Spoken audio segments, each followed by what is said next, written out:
sommes habitués à ce discours. Nous qui l'annonçons comme une vérité. Nous qui le croyons. Le journaliste nous dit, mais est-ce réalisable?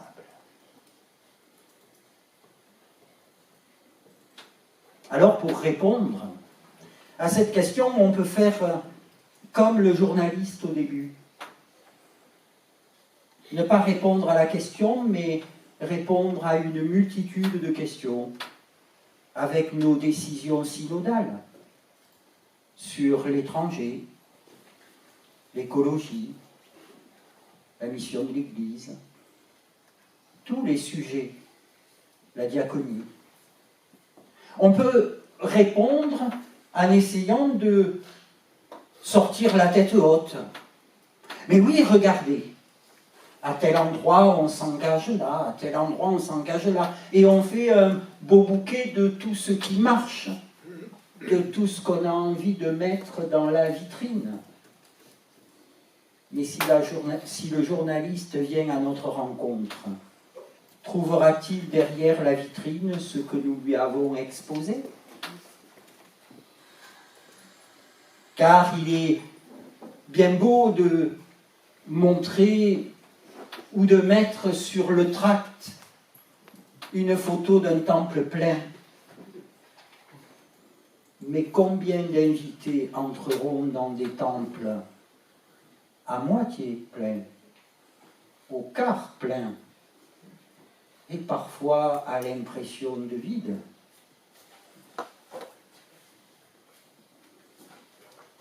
Le journaliste a tapé fort parce qu'il a tendu un piège. Celui de la réponse évidente, ou qu'il pensait être évidente, dans la bouche d'un homme d'église. Oui, on peut vivre par la foi, et si vous viviez par la foi, tout irait mieux. Ah oui, je le crois. Tout irait mieux pour toi, tout irait mieux autour de toi, mais alors dans ton quotidien, demande-toi, pour toi, c'est où Sarepta? Pour toi, c'est quand le Sinaï? Pour toi, c'est quand le bateau sur la mer? Pour toi, c'est quand le départ vers l'infini? Lorsque l'on essaie, ou si l'on veut essayer de répondre honnêtement, alors le journaliste nous ramène à beaucoup d'humilité. Nous ramène à plus de questions que de réponses. Car la prise de conscience qu'il nous invite à faire, et je crois qu'il faut que nous la fassions aussi, en synode, dans le quotidien de nos vies d'Église, c'est que la manière de vivre du monde, c'est drôlement immiscé dans la manière de vivre de l'Église. L'Église est-elle encore signe d'un vivre autrement possible? Les discours du monde se sont drôlement immiscés dans les discours de l'Église. L'Église n'aurait-elle rien d'autre à dire que de commenter l'actualité du monde? Notre manière de penser, notre manière d'être,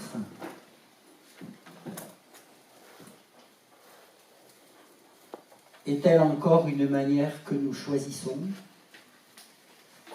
que nous discernons, dans laquelle le Christ nous invite à acter notre foi, notre confiance en lui?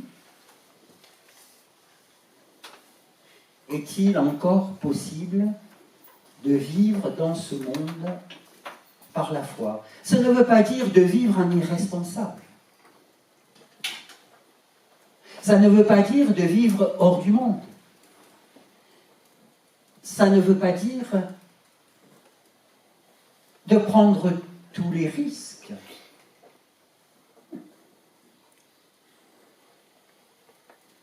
Mais ça veut dire de refuser, d'alimenter les peurs du monde, de surcommenter les angoisses du monde. Car l'Évangile, c'est une graine d'espérance, car l'Évangile, c'est une bonne nouvelle. Alors, si l'Église n'a plus de discours de bonnes nouvelles, qui nous en donnera? Probablement pas le journaliste. Si l'Église n'est point ou n'est plus témoin d'un possible, qui nous dira un avenir apaisé possible? Si l'Église n'est pas porteuse d'une parole apaisante, qui calmera les peurs de nos concitoyens? Probablement pas les chaînes d'information en continu. Car vous l'avez remarqué, avant même de sortir d'une crise sanitaire, on en parle pendant 6 semaines pour vous faire peur sur la sortie de la crise sanitaire. Au moment de l'invasion d'un pays, pendant 6 jours, on vous dit qu'elle va tomber, attention, ça va être un drame. Et on ne s'excuse même pas d'avoir préécrit une histoire qui ne s'est pas réalisée. Parce qu'il y avait un autre possible. Alors oui, comment est-ce que nous vivons? Non pas en justifiant que nous vivons par la foi, non pas en le démontrant, car finalement, qui peut dire que l'on vit par la foi, si ce n'est le Seigneur qui nous y invite et qui voit notre réponse? Si ce n'est l'autre qui nous voit vivre et qui nous dit, tiens, lui, il vit autrement. Le journaliste a tapé fort. Et quelque part, il a fait un petit peu mal. Parce qu'il est venu titiller l'inconfort de la vie chrétienne aujourd'hui, peut-être. Il est venu titiller notre difficulté à mettre en adéquation nos convictions avec nos actes, nos engagements. Combien de fois demandons-nous aux autres de s'engager pour telle ou telle cause et n'arrivons pas nous-mêmes à faire un petit effort? Ce serait tellement plus facile que ce soit les autres qui aient un bilan carbone 0 pour me permettre à moi de continuer à pouvoir travailler un peu, voyager un peu. Ce serait tellement bien que ce soit les autres qui remplissent le caddie pour la solidarité et que moi, je puisse garder mes conserves au cas où. Car l'avez-vous remarqué, on est quand même très fort pour garder une poire pour la soif. Mais parfois on la garde tellement longtemps que lorsqu'on a soif, elle est sèche, la poire. Eh oui, la poire assèche la soif dans l'instant.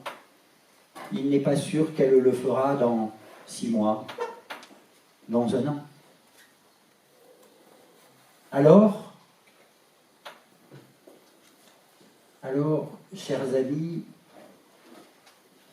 qu'est-ce que pour toi, qu'est-ce que pour moi, vivre aujourd'hui par la foi? La seule chose qu'il me semble que ce ne doit pas être un sermon. Une liste d'obligations, d'interdictions, qui permettrait à quelqu'un de dire « Ah ben oui, toi tu vis par la foi, toi tu vis pas par la foi, toi c'est 50%, toi c'est 30%, ah toi il te faut faire des efforts quand même. »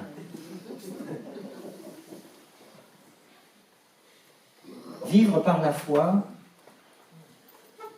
la question rejoint l'intime.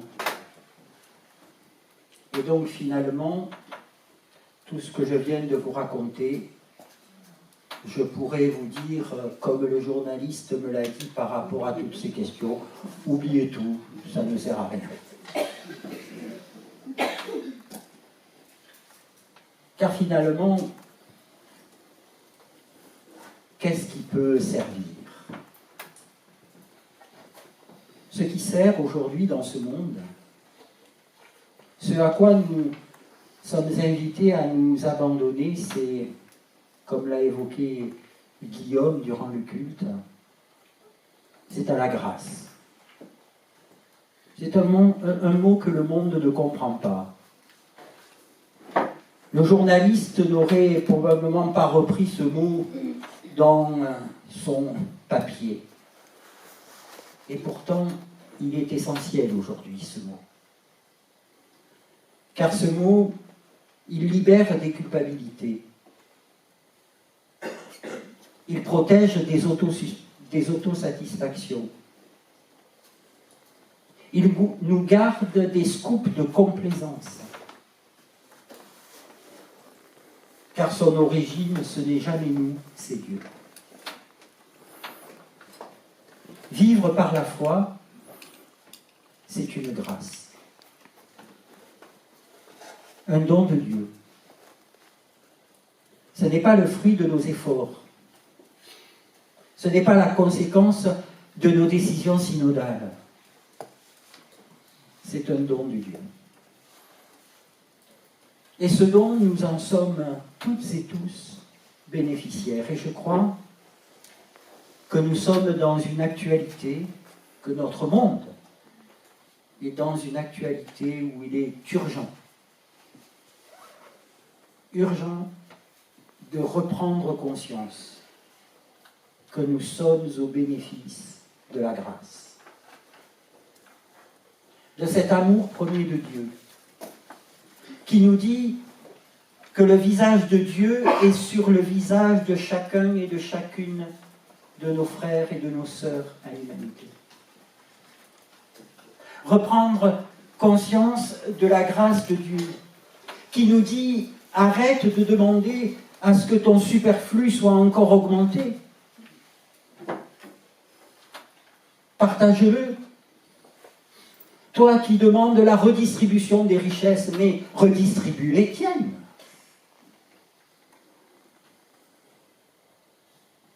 Et même la grâce te dit, mais même de ton nécessaire à la disposition des autres.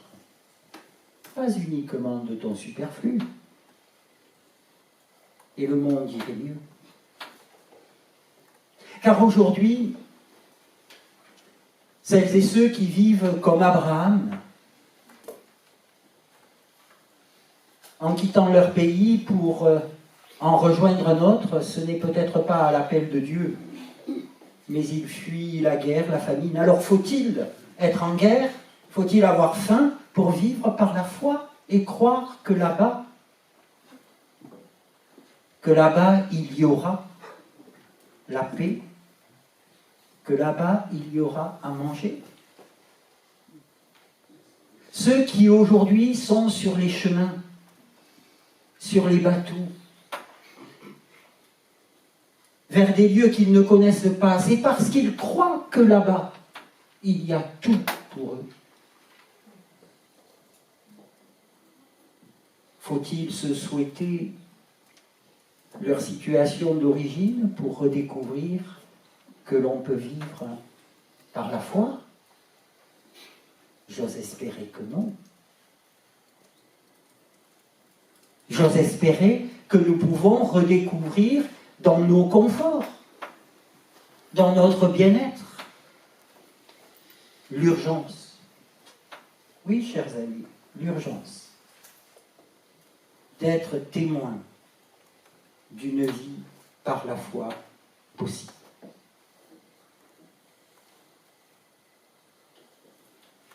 Le journaliste a tapé fort.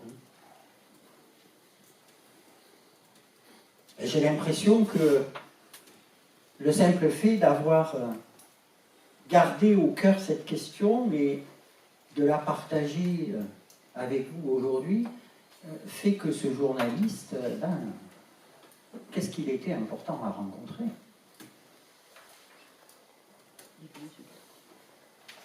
Pour nous faire réfléchir, pour nous faire avancer. Non pour nous culpabiliser, non pour nous obliger, mais pour nous dire, tu peux choisir de vivre chaque jour un peu plus par la foi. Et toi seul, c'est ce que ça représente pour toi.